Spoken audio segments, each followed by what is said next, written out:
अभी बेशर्मी से खड़े होकर बयान देते हैं, कहते हैं एमएसपी है, एमएसपी था और एमएसपी रहेगा। हम कहते हैं इस प्रधानमंत्री से झूठा ना कोई प्रधानमंत्री हुआ है, ना कोई है और ना कोई होगा। और हरियाणा की सरकार मेरे को लगता है अगले कुछ ही दिन चलेगी, वरना ये तो टूटेगी। ये तो मेरे को नजर आ गया, सीएम तो नहीं रहेगी। किसानों का आंदोलन अब सरकार के लिए ऐसी टेढ़ी खीर बन चुका है जो न ही सरकार से निगलते बन रहा है और न ही उगलते। पिछले 75 दिनों से सड़कों पर बैठे किसानों की मुख्य तौर पर सिर्फ 2 ही मांगे हैं, तीनों कृषि कानूनों की वापसी और एमएसपी पर कानून। लेकिन ये दोनों मांगे सरकार और किसान के बीच ऐसी दीवार बनकर खड़ी हो गई हैं, जिसका असर अब सीधा सरकार पर पड़ता दिखाई दे रहा है। जी हाँ, ये तस्वीरें यमुनानगर के मिल्क माजरा टोल की हैं, जहां किसानों के धरने पर पहुंचे भाकियू प्रदेश अध्यक्ष गुरनाम सिंह चढ़ूनी ने दावा किया है कि हरियाणा सरकार कुछ ही दिनों में टूट जाएगी और मनोहर लाल खट्टर सीएम नहीं रहेंगे। कर रहे हैं, रोज देखते हैं कि आज पीएम की कॉल आए, आज पीएम की कॉल आए। अभी तक तो आई नहीं। मेरे को ये लगता है कि जितना झूठा पीएम है, इतना झूठा पीएम आज तक देश को नहीं मिला है, और ये हमारी बदकिस्मती है कि आज अब मिल रहा है। पत्थर जो है बेशक आखिरी चोट से टूटता है, लेकिन पहले वाली चोटें बेकार नहीं गई। हम उनको चोट पे चोट मार रहे हैं। कौन सी चोट में टूटेगी सरकार वो नहीं पता, लेकिन जब टूटेगी तो ये बिखरेगी। अब ये आंदोलन पूरी तरह सफल है और हरियाणा में तो बहुत ज़्यादा सफल है। और हरियाणा की सरकार मेरे को लगता है अगले कुछ ही दिन चलेगी, वरना ये तो टूटेगी। ये तो मेरे को नजर आ गया, सीएम तो नहीं रहेंगे। टोल पर आंदोलनकारी किसानों की तादाद इतनी थी कि गुरनाम सिंह चढ़ूनी फूले नहीं समा रहे थे।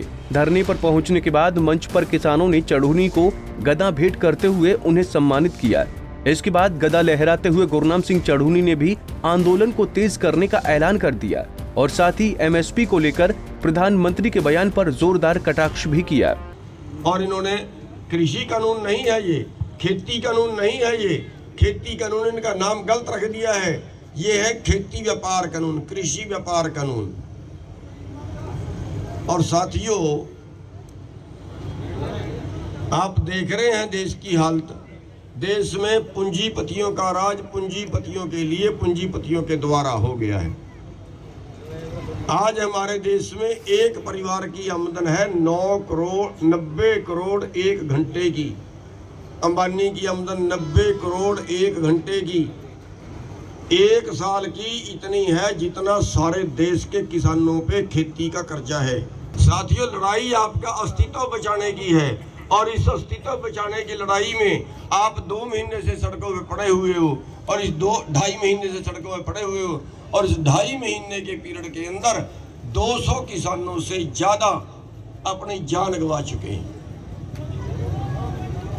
कई आत्महत्या कर चुके हैं, कई ठंड से मर गए, कई अटैक से मर गए, ठंड के कारण बाहर पड़े हुए लोग। लेकिन निर्दयी सरकार नहीं जागी।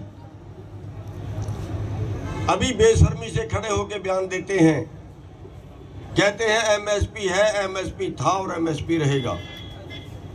हम कहते हैं इस प्रधानमंत्री से झूठा ना कोई प्रधानमंत्री हुआ है, ना कोई है और ना कोई होगा।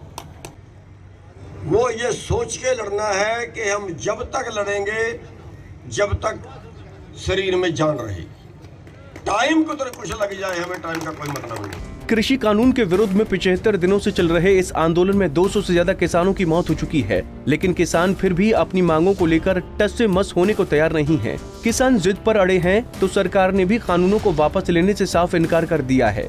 12 दौर की बातचीत विफल होने के बाद अब किसानों और सरकार के बीच डेडलॉक की स्थिति बन चुकी है, जिसके बाद से किसानों और सरकार के बीच आए दिन दूरियां और तल्खियां बढ़ती ही जा रही हैं और ये संघर्ष गहराता जा रहा है। फिलहाल इस आंदोलन का नतीजा क्या निकलेगा, इसका जवाब तो वक्त के हाथ में है, लेकिन किसानों का जज्बा और जुनून पहले से कहीं मजबूत होता नजर आ रहा है। यमुनानगर से सुमित ओबेरॉय, पंजाब केसरी टीवी।